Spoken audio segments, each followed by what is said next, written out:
పవిత్ర started office. Yes daddy, ఏంటి daddy అంత హ్యాపీగా ఉన్నారు? మనం అనుకున్నది జరగబోతుంది అంటే సంతోషంగానే ఉంటుంది కదా సంజు. కొంచెం అర్థమయ్యేటట్టు చెప్పండి డాడీ.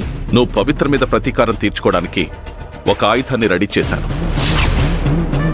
ఆ ఆయుధం నువ్వు బిజినెస్ లో పైచేయి సాధించడానికి, పవిత్రని అన్ని విధాలుగా అనగదొక్కడానికి మనకి సపోర్ట్ గా ఉంటుంది.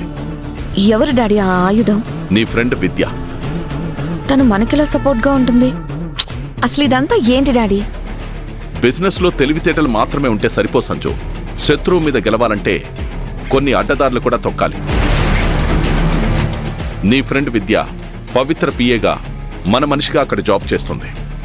పవిత్రకి సంబంధించిన ప్రతిదీ మనకు చెప్తుంది.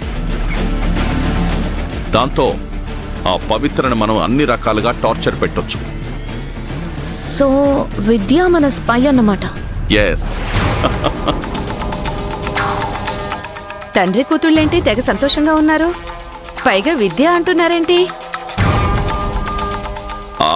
అదే సంజన ఫ్రెండ్ విద్య నన్ను జాబ్ అడిగింది కదా, దాని గురించే మాట్లాడుకుంటున్నా. సరే, నువ్వు వెళ్ళి నా కాఫీ తీసుకురా. సరేనండి. డాడీ, విద్య మన ఆఫీస్లో జాబ్లో జాయిన్ అయిందని మమ్మీకి చెప్తే ఏమవుతుంది డాడీ? మీ అమ్మ అందరినీ మంచివాళ్లే అనుకుంటుంది. పవిత్ర అంటే సాఫ్ట్ కార్నర్ కూడా ఉంది.